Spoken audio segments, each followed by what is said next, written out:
In this episode of Goulet Q&A, I talk to you about the Pilot Con-40 converter that you've heard about. I talk about how many pens it would take to reach the moon and how many of those I have, and the best inks that no one really ever talks about.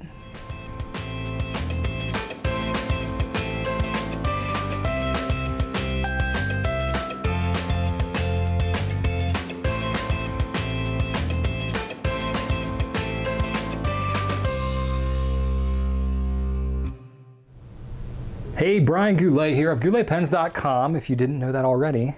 Hey, there are still those of you, even 114 episodes in a Q&A, this is the first one that you have ever seen. So I wanted to just say hello. I'm back. All my illness is gone, feeling really good, and my personality's back. It's just wonderful. I gotta say, having been sick for previous several weeks, it's just so great to be back, you know what I mean? Spring is coming, it's like 80 degrees outside here in Virginia today. It's just a great day, it really is. And if you notice over here, I got this sweet new Lego Technics crane. I'm gonna get into the pens and all that stuff, but I have to show you this thing, especially because it is Goulet blue.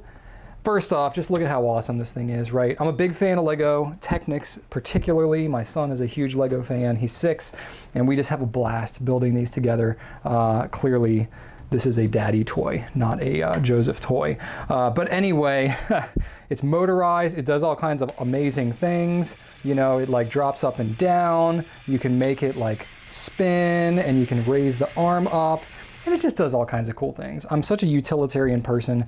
I just love these kind of mechanical crane-like things, and the fact that it was blue is just awesome. So I won't talk to you anymore about that right now in case you happen to be bored by Legos, but just in case you happen to see that hanging out over there, that's what's going on.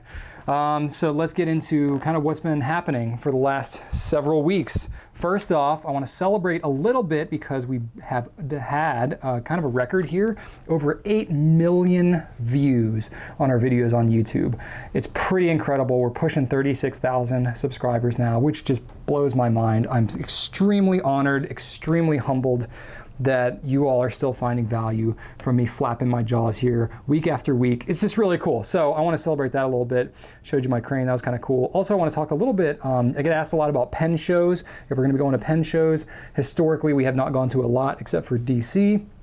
However, I got wind that there are going to be some cool people that were going to be hanging out in the Atlanta show the weekend of April, what is it, 15th through the 17th. So we are planning to head out there. Rachel and I are going to be going down, and actually we're going to be bringing Jenny, our videographer, because we have a lot of interviews that we are looking to line up with various people in the pen world. So I'm not going to spoil yet who we're looking to talk to, but we got itineraries that we're lining up. It's going to be pretty cool and kind of epic for, we have a very busy weekend planned that weekend, but if you are happening to be on the fence about going to the Atlanta show, let me just encourage you to be there. You can say, hey, we can do some selfies. I'll bring a lot of cool pens. We can hang out. So that would be kind of cool. So that'll be coming up. Also, this is kind of big news. If you saw in our newsletter or if you looked on our site under Join Our Team, I am looking for an executive assistant. Now, I know that's a fancy sounding title, but essentially I need somebody to help me because we have a lot going on. I have an amazing team here, I really do, but they are all very busy with a lot of their own stuff. I need somebody who's going to be kind of the yin to my yang. So I am very much of an outgoing person, as you know. I tend to think of a lot of ideas. I'm a big thinker, and I'll get to that in a later question because somebody asked me specifically about some of that in today's Q&A. But anyway, you can go and look there. I've got a video that talks about kind of exactly what I'm looking for. It's going to be a very special individual that is going to be right for me, but if you know of anyone who's got experience as an assistant and could handle everything that I will be throwing their way, send them my way. That'd be kind of cool. Let's see here, talking about some pens now. So the Visconti Rembrandt Special Ops, I talked about that on Periscope a little while ago because we had a sample. We've gotten some of them in, not enough to launch, so we're waiting for the rest of them to come in. I'll go ahead and zoom in because I got a few new pens to show you. So the Special Ops is pretty cool, and I'm realizing now that my focus is completely out of whack because I have it on manual focus, and that's okay. Let me put it on auto real quick if you can handle. I'm just gonna climb over the thing, don't worry me. Let's see here. There we go. Autofocus, there we go. Okay, cool. Thanks. Okay, so here's the pen. This looks a little better, doesn't it? So this is the special op. So this is the same price and same style and everything as the Rembrandt. Normally, steel nib Visconti pen, about $132 after the fact. I think MSRP is $175. So if you look at this pen versus the other ones, you'll notice it's black trim, very kind of stealthed out. It's got this nice kind of olive green thing going on. It's got this kind of logo on the clip as it normally has, but it's kind of a reverse image of what it normally would be, black top. So it's kind of cool, kind of stealthy, so dig that. Also have the Montegrappa Copper Mule. I'm working on putting out a video for that. I just shot a good part of it a couple days ago and I'm shooting the rest of it today, so that will be coming probably next week. Jenny's got a lot to edit together there, but it's a pretty cool pen, a little, different than some of the other stuff we've carried. It's very, so I won't go into great detail about this, but it's a new pen that's come out. Montegrappa is a new brand to us. We haven't carried a lot of their pens, but it's based off the Fortuna style, which we also have this matte black Fortuna that's kind of stealthed out as well. Similar style to that copper one, except it's a resin, so it's a much lighter pen, but very kind of interesting. So we're getting a little bit into Montegrappa, trying that out. Also have just a few of these. This is the Homo Sapiens Florentine Hills. So this is a Visconti Homo Sapiens with this awesome looking green with some brown and green and white swirl going on with it. It is a double reservoir power filler. That's like a vacuum filling system, and we only have 7 of them. So they're limited edition. I thought they were gone forever, but we happen to be able to dig some out of the Coles of London basement, if you will, so the metaphorical basement. So we'll have those very soon up on our site. And then this is a pen that's going to be coming, is the Delta Dolcevita Masterpiece, and the gold trim will be an exclusive to us at Goulet. Still a couple of weeks out. They're kind of trickling in. We don't really have enough to launch yet, but I've been personally carrying this pen around with me for a while. It's Delta hasn't pumped out a lot of new Dolcevitas recently, but this is kind of a new one. So if you happen to dig this style, it's got a 14 karat gold nib. I'm really, really enjoying this pen right now. Got some other pens that are going to be coming. Pilot Decimo, I periscoped that a couple of times over the last week because we had some samples, but we are going to be receiving them in actuality late April, early May, probably. So those will be really interesting. We'll also probably an update on the Lamy Safari in the dark lilac, which a lot of you have been asking about. And my customer care team is like, yeah, there's pretty much like 3 to 5 people per person on our team per day. They're getting asked about the dark lilac. So if you look on our site, dark lilac is coming in April. So early April is what we're told. Could be a little bit later, could be a little bit sooner, not sure, but if you sign up for the email notification list, you will be notified as soon as we have them in. It's going to be epic. We ordered a ton of them, so I'm not anticipating that we're going to run out right away because we are going to have a very good stock, but we don't have them yet. It's still going to be several weeks out, so just hang on, but it's going to be exciting when it comes. Also, we're going to have, before that, we're going to have the Visconti Homo Sapiens Dark Age, which is a blacked out Homo Sapiens. Lots of blacked out stuff lately, just awesome looking stuff. Homo Sapiens Dark Age, same price as the other full-size Homo Sapiens. That's kind of cool, so that will be coming in the next, hopefully in the next week, maybe a little bit after. We have been exchanging some things back and forth with them and still waiting to get kind of final word on when that's coming. So it's around the corner. Again, email notification will help you out there. Also, a lot of questions about Pelikan Edelstein Aquamarine. That's their ink of the year. We don't have an exact date for that yet. We talked with our Pelikan distributor. They're getting their shipment from Germany. We should get it there. We're probably looking about a month out. I'm being maybe a little pessimistic, but I just don't have a firm date yet, so I don't want to commit to that, but it is on its way. Also, something interesting from Noodlers has come out. They came out with their Burning Red ink, which has been really kind of fun to get everybody's view on that. But they're coming out with something that's really kind of new called the Ink Miser. So essentially, I don't have one here to show you, but essentially what it is, it's an insert, a plastic insert that goes inside your ink bottle that allows you to be able to fill from kind of this cone. So if you think about like the TWSBI Inkwell, the Diamond 50, if you think about the inserts that are in Sailor inks, that are in Namiki, that are in the Platinum 60 milliliter inks, and I'm trying to think if anybody else has that insert in there, but it's like a plastic insert that sits inside the bottle. So it's a little cone shape. When you turn it upside down with the bottle closed and then flip it back over, it fills that cone inside of there, so it allows you to still fill your pen as if your bottle was full, even if it gets below the point where you'd normally be able to fill your ink. And then they're going to have a separate little standalone thing that's going to be a cone that just kind of stands on its own freestanding from the bottle, and then you can just kind of pour your ink into that and still use it, same concept. So we're looking to carry those for sure. It's going to be like $5-6 for each of those depending on which one you're getting.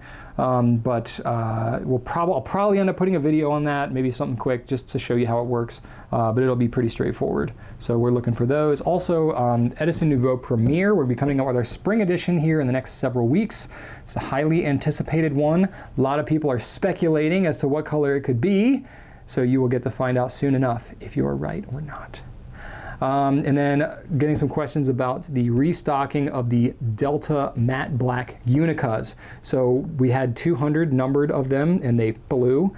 And we are getting more, but they have to be made. So Delta is working on them. It's still several weeks out before we'll get them, but they sold faster than all of us anticipated, for good reason. And I do want to say we are getting a few people that are saying like, oh, my nib feels, kind of toothy and all this kind of stuff. That's normal. These nibs are a little toothier than normal, so anticipate that. You can always smooth them out with micro mesh if you really want to, but they do come a little toothier. So I'd rather have them a little toothier and be able to smooth them than have them too smooth and people have problems. So yeah, that's what we got going on.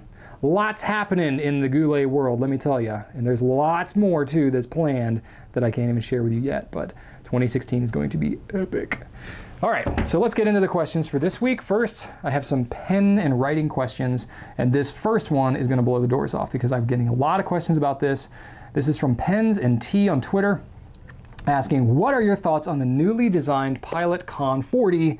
Have you had a chance to test it out yet? Yes, I have. I have a Con-40 here, so I'm going to show it to you. And I'm going to zoom in a little bit again and show you what's going on. So the Con-40 is a new converter that is coming. It's essentially replacing the Con-50 and the Con-20. So it's a same size as the Con-50 basically, and it's a clear plastic converter with, instead of having the big kind of agitator, this big kind of chunky metal looking thing in the Con-50, if you can see that. It's got this agitator because the thing about the shape of this converter is the ink tends to hang up a little bit in the back, so they put this agitator in there, but it's loud, like you can hear that in the mic, right? It's loud. So even when you have it filled with ink and it's in your pen, the thing rattles a bit.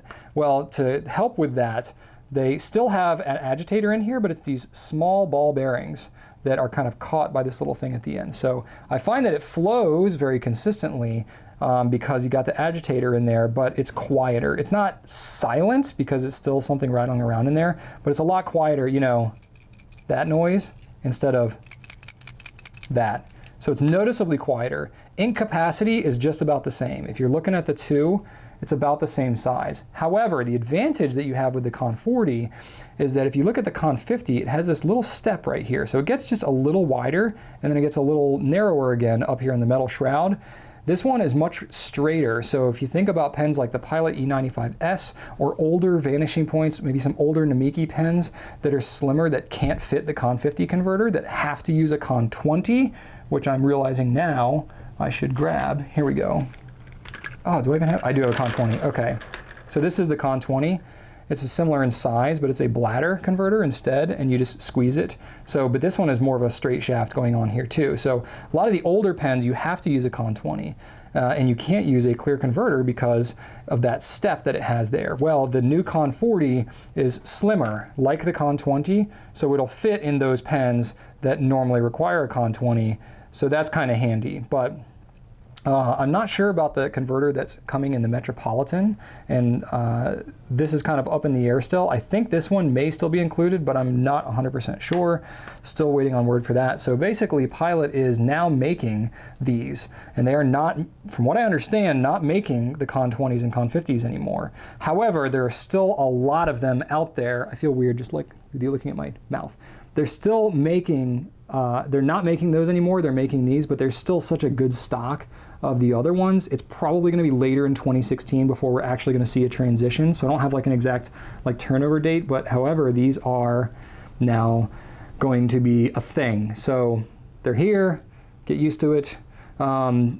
really not a lot of drawbacks I'm seeing other than, you know, because it's all plastic instead of having metal parts, it feels maybe a little bit cheaper, just being honest. It still functions well, and I haven't been using it long enough to really be able to say if it's like gonna last as long or whatever, but it's gonna be the same price. So it's not, I don't really see it as much of a drawback. You know, it's, for me, it's a change, and I'm like, oh, this is so familiar, but at the same time, I won't miss that. So, you know, they're still gonna keep the Con-40, the big one. You know, this is for the pens that will fit it. This Con-40 is still happening, don't worry about that one.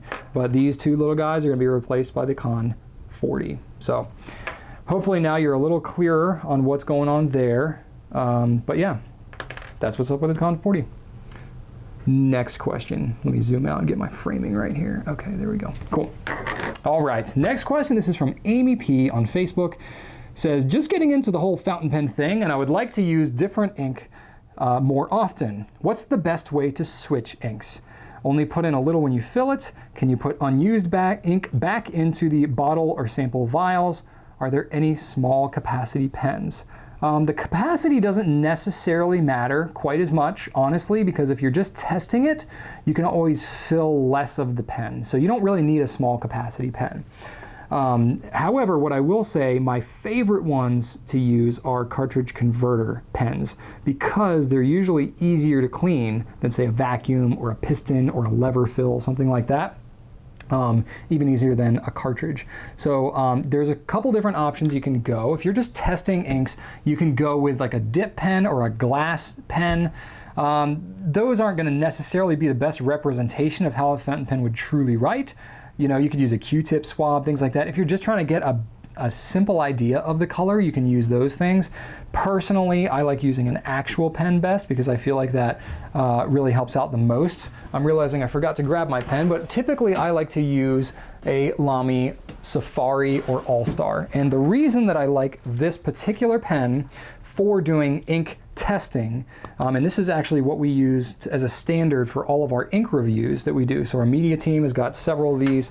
The reason that I like these for testing ink is a couple of reasons. Number one, it's a cartridge converter. So when it comes time to clean the pen, you can use my number one favorite thing of all time in the fountain pen world, a bulb syringe. So when you have this pen and it's all inked up, you get some clean water in the bulb syringe, you stick it on the back, you flush it through, and literally in about 10 seconds, the pen is clean, depending on the ink. Some inks are a little more grabby, and if it's a relatively fresh inking you've done and it's not all caked up and built up, you can pretty much get it cleaned in one flush.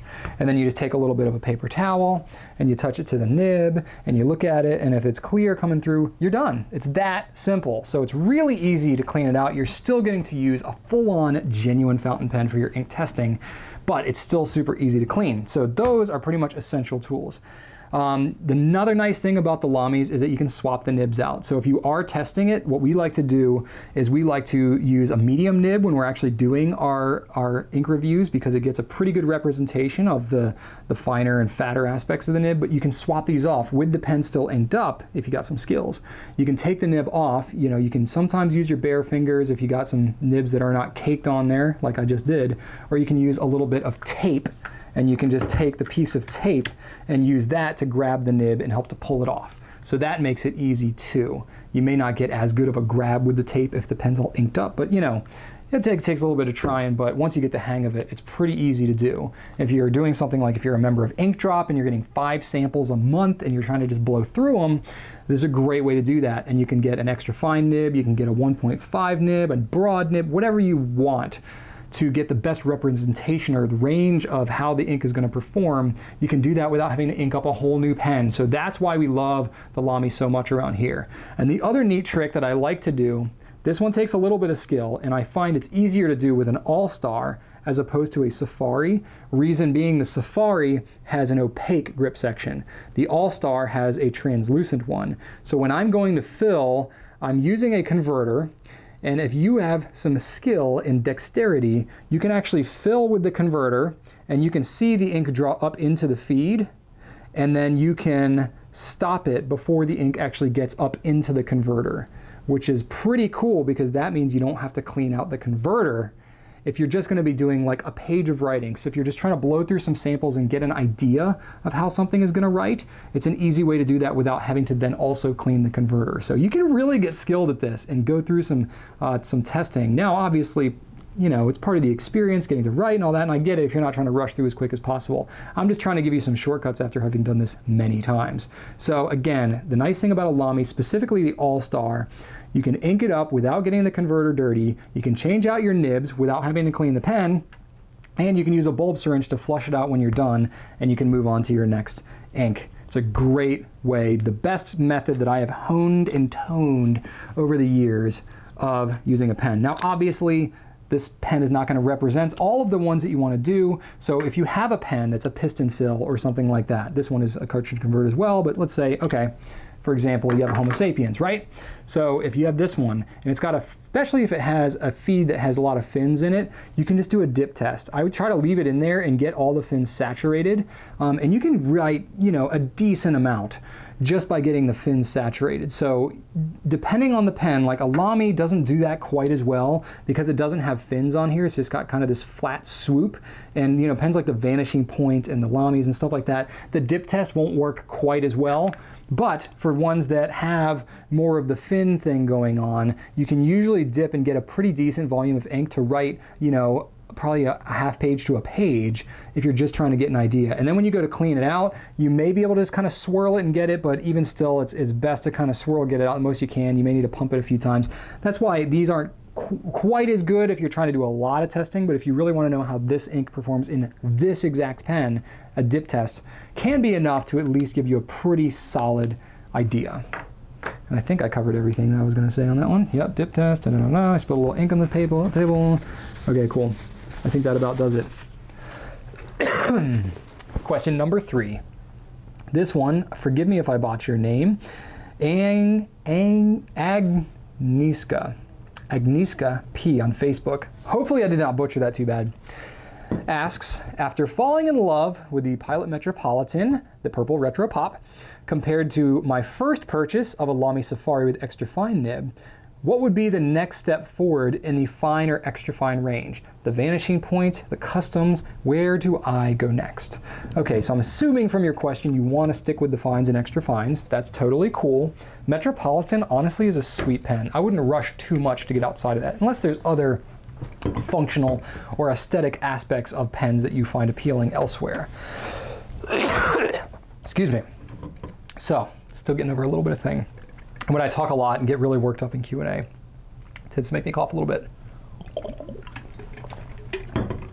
So, if you're trying to get a better writing experience, there's going to be a law of diminishing returns. The Pilot Metropolitan is a pretty awesome pen for the price. It's not like if you spend $50, it's automatically going to be a, whatever, 3-point-something times better experience. If you are spending enough to get to a gold nib, it may or may not be a better experience. It really is going to depend. So let me just kind of set that expectation. So everybody's got a different terms of like, where do I go next? What's better than this?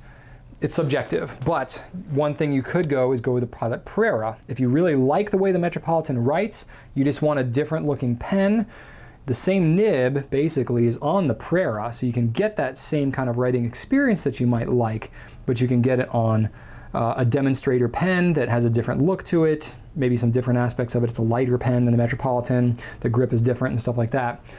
Still a nice smooth snap cap. So you can have that. So the Prera is definitely one way to go. Vanishing Point is not a bad way to go at all. Especially if you like a really fine nib, you can get the extra fine, which is even finer than a fine Metropolitan. You can get that. That's what I've got on this pen, and it gets to the point where you have to write with a really light hand because it actually gets so fine it can feel scratchy if you're pressing too hard. So you can go with a fine on the Vanishing Point, or you can go with an extra fine, which is going to get even finer. Phenomenal pen. It's one of the only click retractable pens out there, so it's extremely functional. Love that pen, so I would highly recommend that one. Another great Pilot one, I'm going to keep along the Pilot for a little bit here, the E95S. I didn't grab one, but you can look at it on gouletpens.com. It's a really small pen. It's kind of a pocket pen, but when you post it, it becomes longer. Great writing experience. It has one of the more flexible nibs, so I wouldn't flex it too much, but it's there when you need it.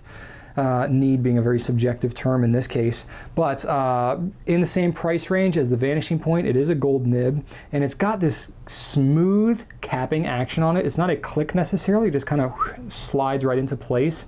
That feels just so great. So very cool pen, really kind of a vintage throwback design to it as well. So that one I highly recommend, and the fine and extra fine nib on that's great.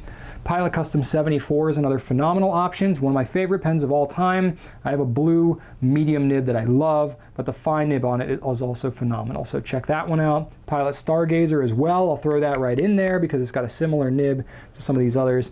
Great writing pen as well. Smaller kind of pocket pen as well.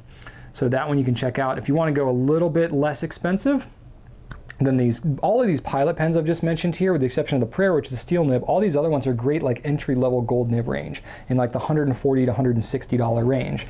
And then the Pilot Decimo that comes out eventually is also going to be a great choice. I wish I had a Decimo to show you. I had to mail them back this morning, but I did Periscope it a couple of times, so you can check those out. Also, the Platinum Cool, or Platinum Balance, is a decent pen. It's more in the $42 range, so it's a steel nib, but it's got a little bit of flex to it if you spring it.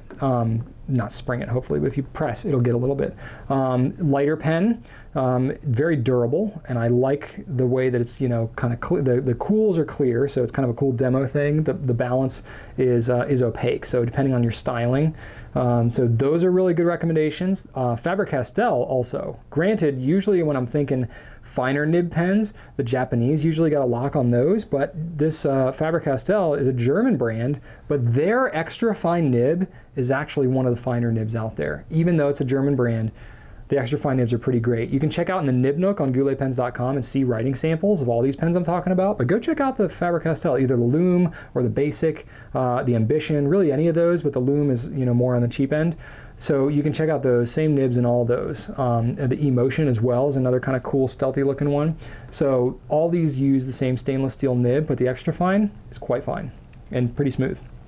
Lastly, TWSBI has a couple of good options in like the $50 range for the 580 or maybe the VAC Mini, but also you can go with the TWSBI Eco as well. The TWSBI Eco is just under $30 and has, you know, not one of the finer nibs, but their extra fine is pretty decent on all of their pens.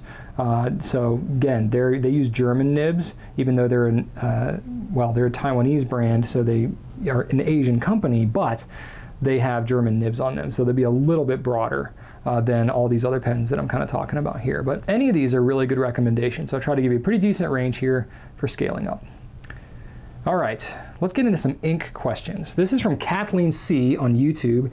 And bear with me, Kathleen has a pretty meaty question, but we'll get into it here. I use multiple pens when I'm studying, and I tend to just leave the caps off my pens when I'm switching between them. I was using my Lamy All-Star with the cartridge that came with the pen, and it seemed to tolerate having the cap off for a little bit. I just switched the converter on Noodler's, I just switched to the converter with Noodler's 54th Massachusetts, and it doesn't seem to tolerate it as well. Could you recommend some black, brown black, or blue black, or even just straight up blue inks that are a bit more tolerant to having the cap off for a few minutes? Is there a term that refers to this property so that I can search it on your site? Okay, so let me start off by saying, no, I don't have a specific term to look for. That's kind of a bummer, I agree. However, you can look at some of the ink reviews and how dry the ink is and stuff like that might be an indication, but there's no like specific term that's marketed to fountain pen company or from ink companies that say, you know, cap leave off ability or something like that, you know what I mean? But I'll get to that in a second.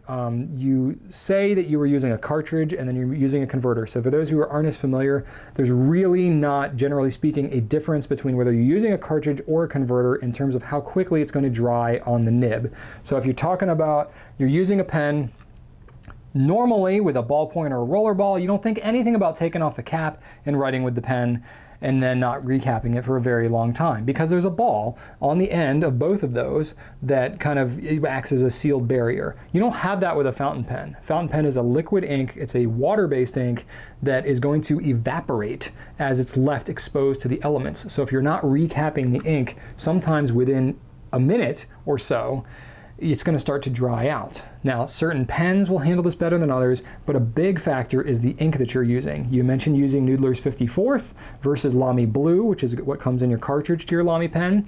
Noodler's 54th is a permanent ink. Generally speaking, permanent inks do not resist drying as well when it's in the pen. So using pretty much any permanent ink, leaving it uncapped, you're going to have to be more diligent about recapping your pen as you're using it. So 54th is an amazing color and I love it. It's just not quite as great for leaving it out for long periods of time. So if you could just get in the habit, especially with your Lamy, I mean, it's one thing if you've got a pen that you've got to thread and thread and thread and unthread. That gets to be kind of a pain. But if you got something like a Lamy, literally it's just in a habit of writing and then that. You know, literally, if you just get in the habit of, oh, okay, I'm done writing for now, let me just recap it and you switch. That's an easy. I call that a quick draw pen. You know, you can quickly get to it. You know, if you're going to be writing and just quickly using a different pen, you can leave it on cap for a second. You can post it on the back. It's a pretty light pen, so you can post it without it obstructing too much. You know, and then you just, boom, get in the habit of doing that. Maybe not throw it like I just did, but so yes, try and get in the habit of capping your pen. But in general, stay away from the permanent inks and try to go more towards conventional inks without any wild properties. The only property that may help you is going with a lubricated ink.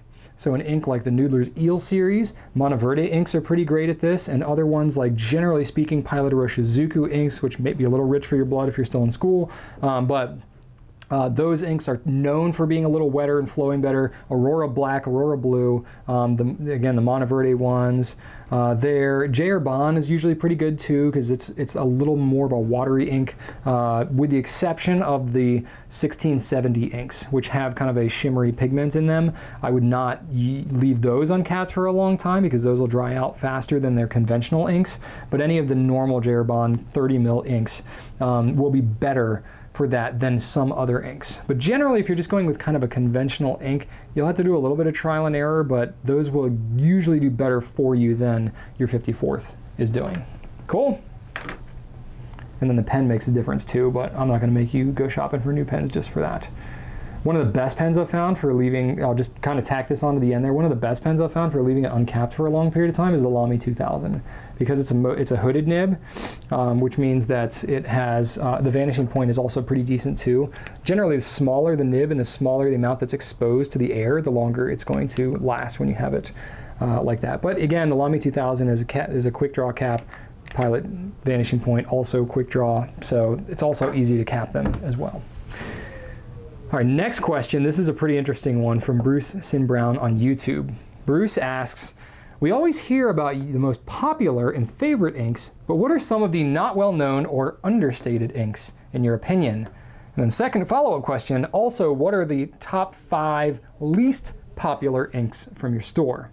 Okay, I'll start out with the popular ones and then we'll get to the unpopular ones. So first off, I just want to say I had kind of a hard time coming up with some inks because a lot of the ink that I talk about, I'm not trying to say this to sound like a big deal, but a lot of the inks that I end up talking about are no longer, you know, not well known or understated inks because I've got a little bit more reach now than I used to, and generally when I start to talk about something, it's because I'm very passionate about it. Usually it's because it's pretty solid ink and I enjoy it, and I think everybody else will too. So when I start to talk about inks like Diamine Marine and Pilot Orochizuku Con-40 and things like that, they end up becoming not unwell known. Is that not unknown? Known. They become known. I guess that's the better way to say it. By the way, my 6-year-old son freaking loves it when I make up sentences with like 19 double negatives in there. So I'm like, maybe we shouldn't ungo to the not store to not keep from buying something. He just loves that. So if you have a 5 or 6-year-old, they'll probably love that and want you to do that constantly, but they think it's hilarious. Anyway, little tangent there. So I had a hard time coming up with some of the inks that I really enjoy that I don't talk about quite as much. I came up with a few of them, and then I actually went around and asked a bunch of my team because everybody's got a very personal kind of thing. So I asked everybody, and they all had kind of a different perspective. So I thought that was cool. So I'm going to share a lot from my team too. So there are 3 that I came up with. One of them is one that I used to talk about a lot, haven't talked about it in a long time. Gerbon Poussière de Lune. It's a dusty purple. It's kind of a subdued purple. So it's not a punchy, vibrant color. It's more of a subtle color. That really good shading on that ink. And if it's very wet, very smooth flowing, easy to clean. A lot of the Gerbon inks, with the exception of the 1670s, which are kind of in their own camp, but a lot of the conventional Gerbon inks are just so easy maintenance and shade really nicely. They tend to be less vibrant in color, so they don't get talked about as much as the vibrant noodlers and diamine and some of these shimmering things and stuff like that. But they're a solid brand. They've been around for 6 years now, I think. Yeah, crazy, right? That company's been around that long. But anyway, Poussière de Lune is a great color, and also Gerbon Lis d'été. And the reason that I like Lis d'été is for when you're going for kind of that vintage look. And what I mean by that is you think about like the old letters. Okay, a lot of them are like parchment paper and stuff, and they typically have black ink. But if you think about like an ink that's kind of aged over time and the paper is kind of yellowed and kind of a brown tone to it, it captures a lot of that in Lis d'été. So it literally kind of looks like an old tea stain, which is where the name comes from. So if you're using that specifically on ivory paper, it just looks really good. Got kind of this subtle vintage flair to it. So that one's really nice too.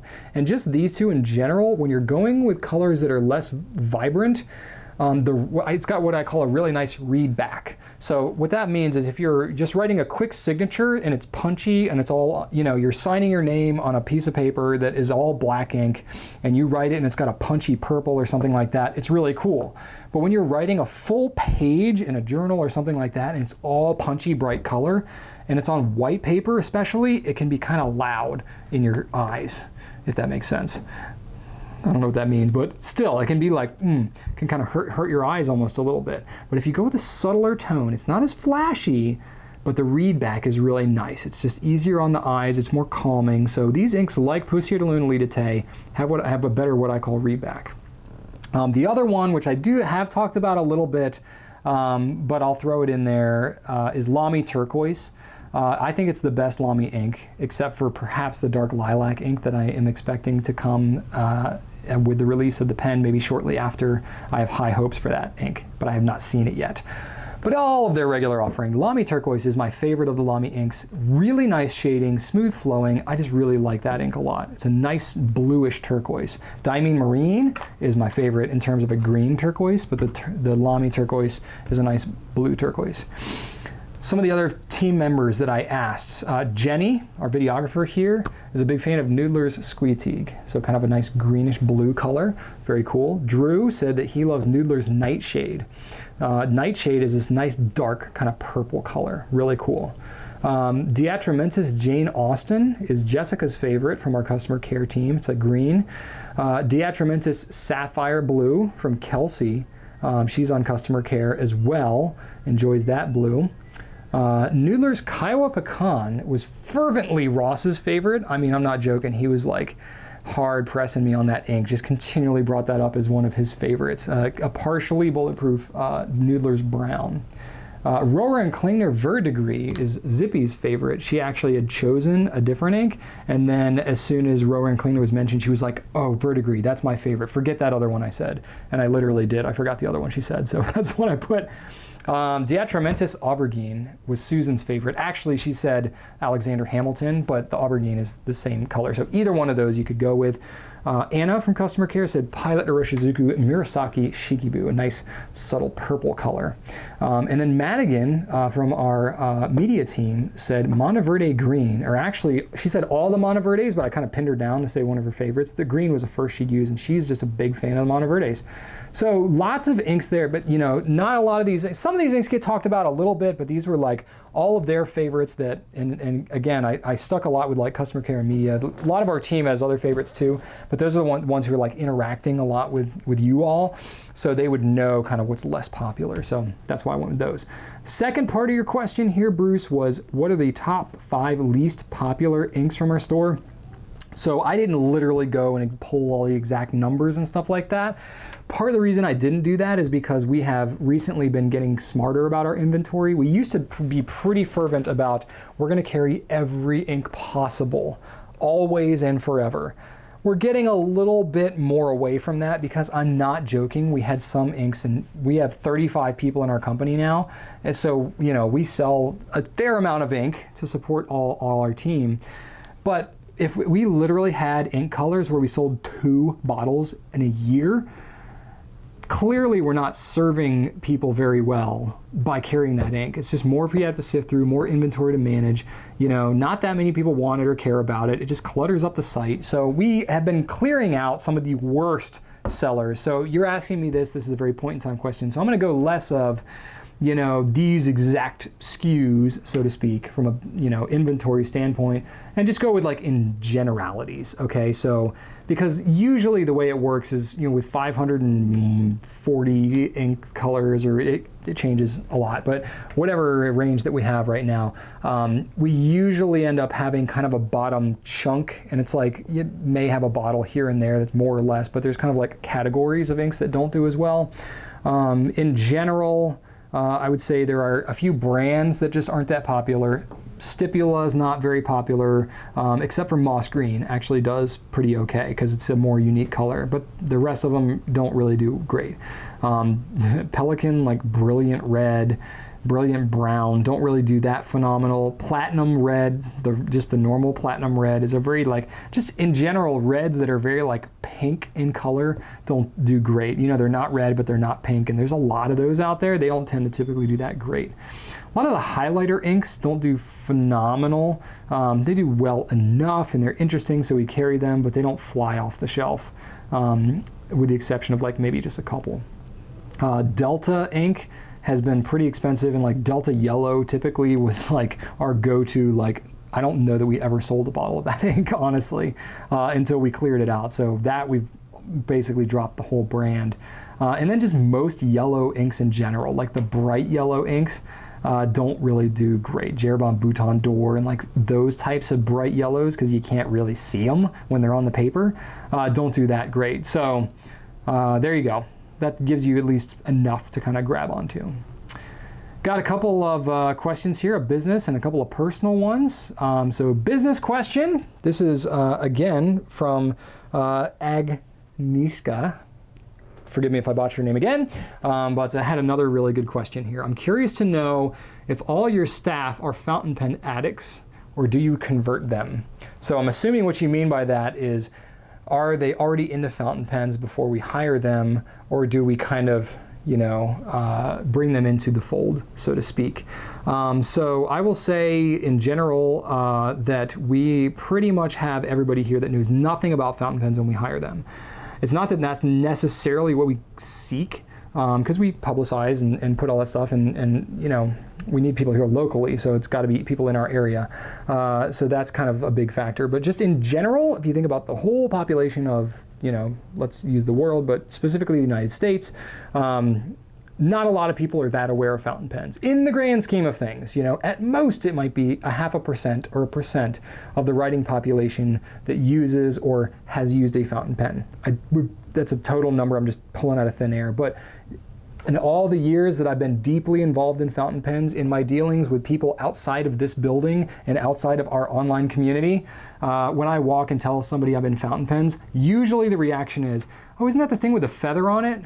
And I'm like, no, that's a quill. Come forward 100 years and we're talking about fountain pens.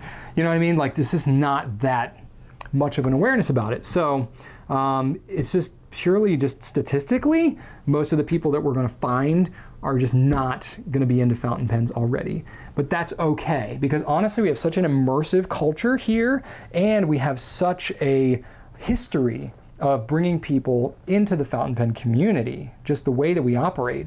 It's very natural to us to bring somebody in. We look for the right indicators that somebody is interested and that would be really excited to get into it, but being knowledgeable and excited about fountain pens coming in is not a prerequisite. And often we find that we enjoy bringing somebody who doesn't know anything about fountain pens.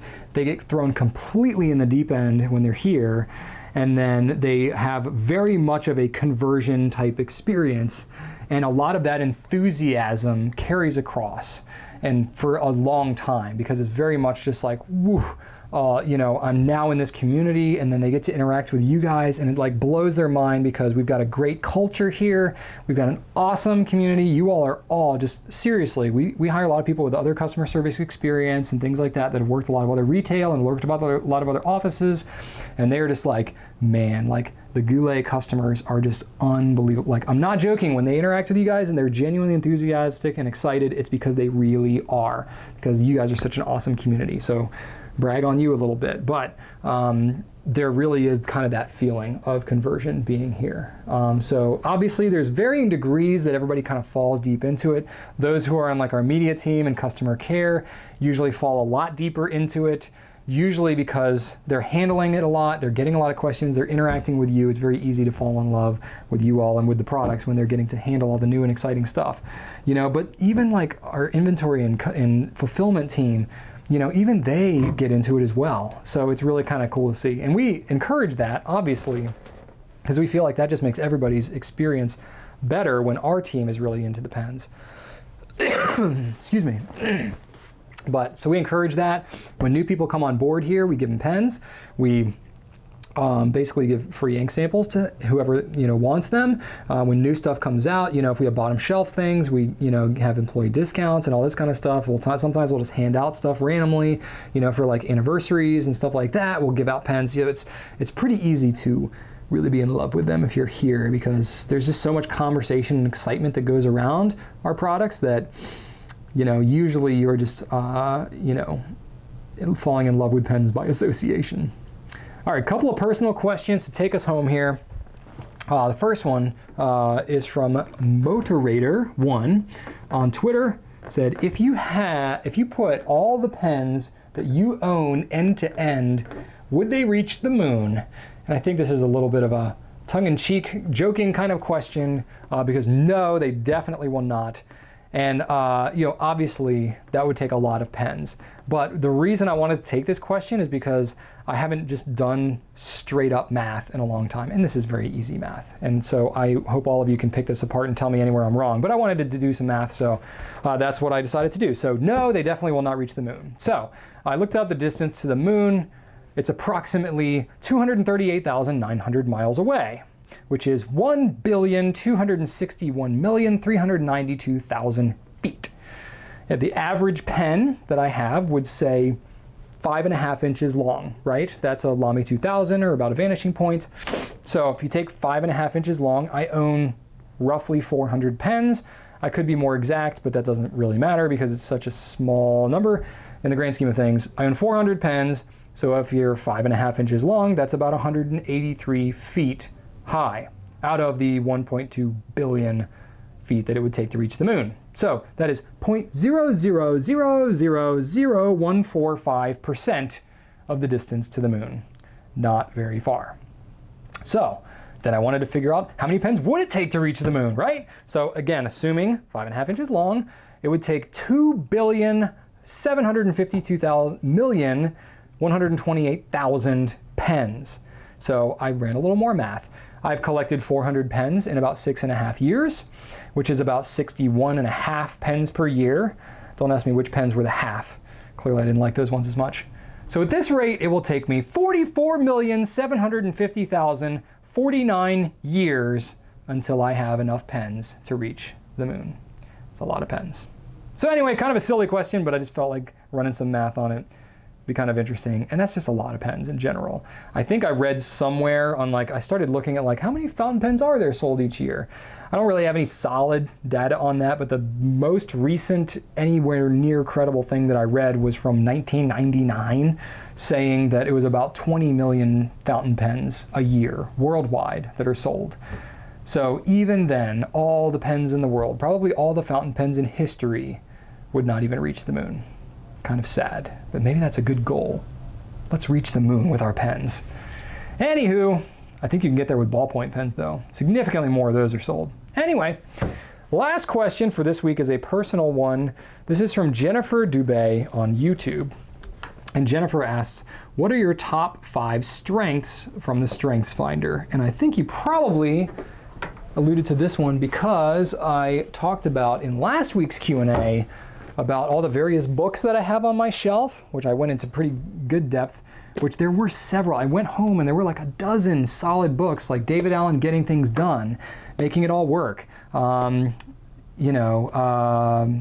Oh gosh, I'm even forgetting some of the other ones. I've Turned the Ship Around by David Marquet. I'm now reading Stephen R. Covey, The Eighth Habit. I just got the workbook today, so that's kind of cool. I'll go ahead and say this, on March 8th, Gary Vee launched his Ask Gary Vee book, so I got those on the way, and I have the audiobook, which I'm going to start listening to probably tonight, actually. But anyway, to get back to your question, this book, called StrengthsFinder 2.0, was the second version of the StrengthsFinder book, which has been honed a little bit, but it's Tom Rath's book based off of his StrengthsFinder test, which you can do, yourself for $10 through Gallup's website, which I recommend doing. It's a very interesting test. It is timed, so it forces you to do your top-of-mind answers, and it comes up with you can do two different versions of the test. One just gives you your top 5 strengths. The other one gives you all, 37 or something like that. I did the full test with the 37, which was significantly more money, and I don't think it is worth it for most people, but just do the top 5 and you'll be fine. So, my top 5 strengths, and I'll explain a little bit what they are. And if you know me at all and have been kind of watching the stuff I've done and looked at this business and the way that I talk and operate, you can kind of tell, like, oh, okay, that makes sense. So for me, number 1 is futuristic. I live in the future, I really do. I think about possibilities. I'm very intrigued by the next pen that's coming out, by the technology that's out and coming, social media platforms that are up and coming.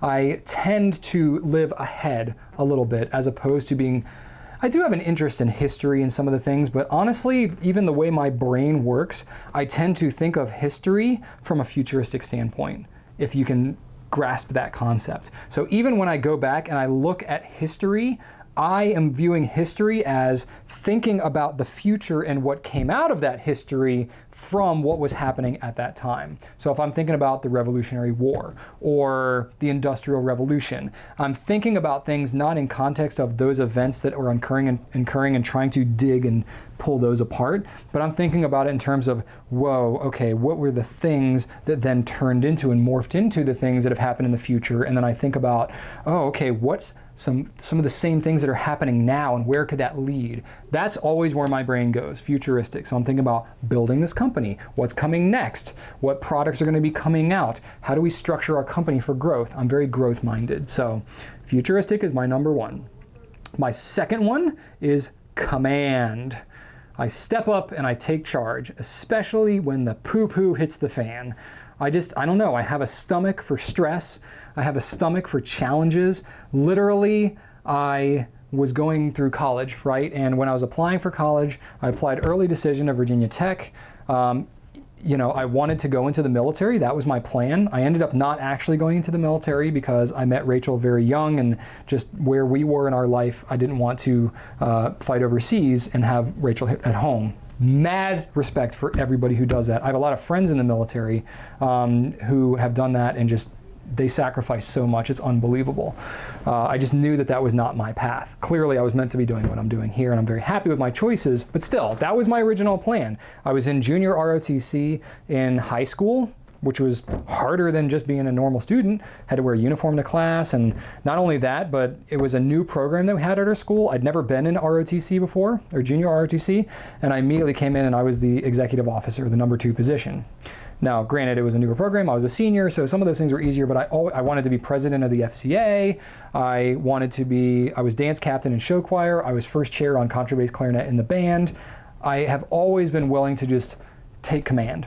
And even still, that has obviously come out as I've been doing work as well. So when I went to college, I went to Virginia Tech mainly because I wanted to be in the Corps of Cadets. Even though I knew at that point I wasn't going to have a military career, I still wanted to get that harder, more disciplined experience in college because I knew that that would build character for me.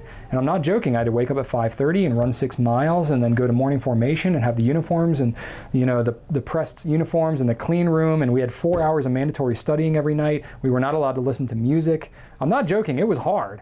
And but I'm really, really glad I did it. It built a lot of my character. So things like that, I've always, and then even then, it's like as soon as I was able, I wanted to take leadership opportunities within that. So always been willing to step up and take charge, and that comes out a lot on a daily basis around here. I'm not afraid to lead a meeting, facilitate things, take on challenges, deal with mess and clean it up. It's just part of my shtick. The next one that I have, number 3, is responsibility. I take accountability sometimes to a fault, but you know, I always feel like I need to be doing as much as I can to better those around me, to make situations better. Combining futuristic command responsibility, you're starting to paint a very clear picture about why things have happened the way they have around here. The next one I have, the 4th one, is achiever.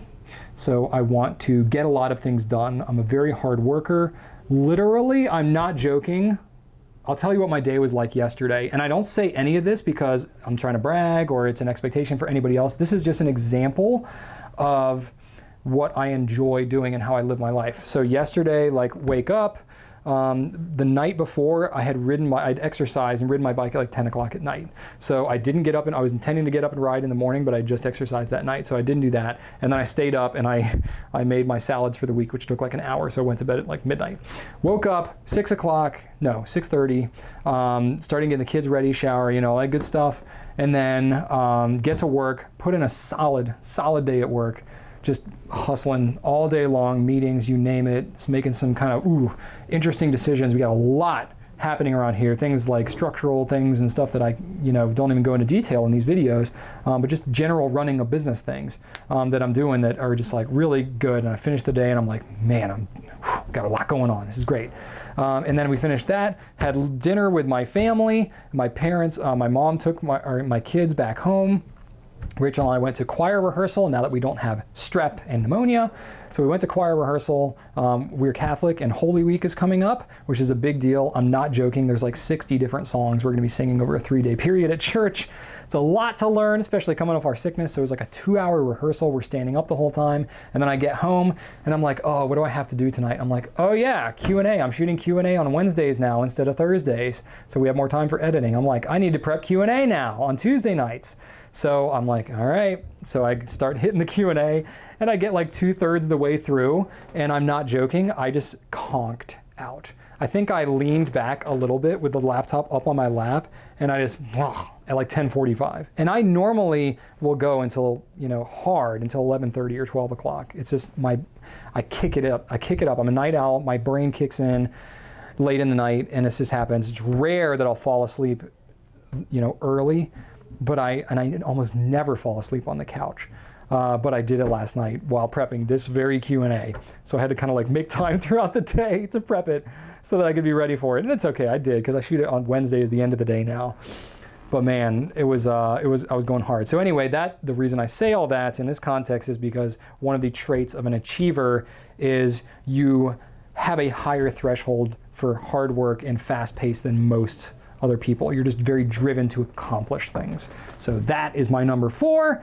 And my number 5 is activator. I like to get things started, get things going, move things along. Various other profiles I've taken, such as the DISC personality profile. The S, the stability trait, for me is practically on the floor. I love to just mix things up. I'm not joking, I will rock the boat just because I feel it needs to be shifted around and we're getting stale and we need to be thinking about stuff. And one of the biggest things for me is if we're ever questioning why we're doing something in personal life or business life, if we say, well, that's the way we've always done it, or we've gotten used to it or something like that, that to me is just like a boom, huge red flag. Well, that's the way we've always done it. Immediately rethink that. Give me 5 other solutions that could happen. It's like, if that's the way we've always done it, that's usually a terrible reason for doing anything. Especially in the business world today, especially in e-commerce, the way we've always done it kills companies. It ends people's careers. So I'm super aware of that. So if you look at futuristic command responsibility achiever activator, you will see now why I said specifically in that video that I alluded to earlier about the executive assistant I'm looking for, I'm a very interesting person to work with. I'm super personable, I'm very understanding, and believe me, I do not put my expectations on other people because I realize this is not normal. You know, like futuristic and command, a lot of these things are actually, we've had most of our team, we haven't really kept up with it recently, but at a time, we used to have everybody take the Strengths Finder because we found it was really kind of good in helping people's development. And we kind of need to get on that again, actually, but still, we found out like how many people have which of the various traits and stuff like that, and trying to come up with getting to know people better, seeing who's kind of best in which roles, depending on which traits they have. Futuristic and command are some of the lesser common ones, from what I've seen at least.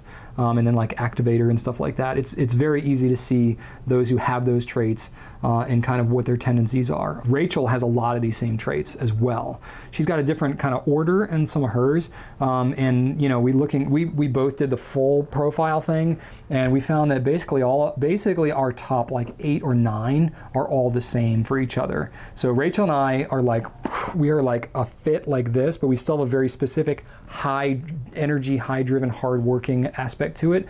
We got a lot of blind spots when it comes to taking time to celebrate our wins, making sure that others feel included, things like that. So it's actually really cool because we've developed a leadership team that very much balances out a lot of the higher energy stuff we have. We actually don't hire a lot of people exactly like us, specifically because we are so intense, and having the positional authority we have as the owners, the founders, the decision makers with the purse strings and all that, making the decisions we do around here.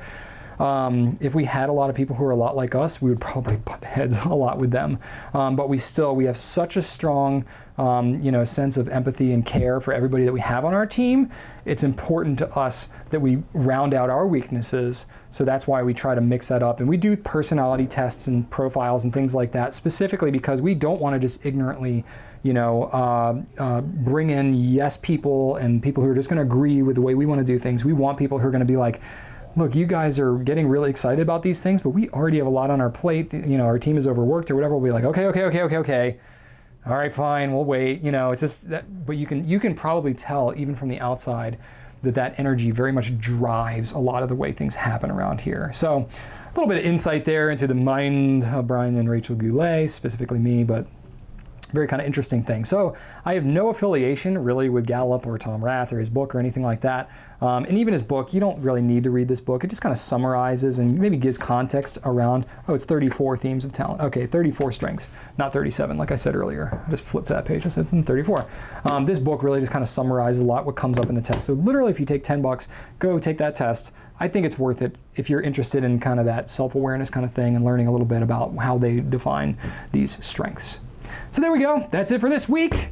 Good solid Q&A. Good timing. Gosh, I still hit an hour. I'm trying to consciously choose fewer questions because lately I've been going like hour 10, hour 15. I really want to try and keep it under an hour, which I've already gone a little bit over on this one, and that's okay. But the question of the week for this week, we had a good engagement on the question of the week last week, and we did the poll thing, which we're trying on YouTube. I'm not going to force it though. We won't do a poll this week. But I would like to know what you think are some of the best underrated or not often talked about inks. Some of the inks that you've used that you just love, that you are just wish that more people talked about. So go ahead, you have your voice, leave your comments on YouTube or on the blog. Let me know what you think are some of the best inks out there that no one ever really talks about. So I hope you have a good week, good weekend. Hope you enjoy it. We're getting back in the Q&A groove. We got some good stuff in the works content-wise. We're going to be doing some great interviews coming up.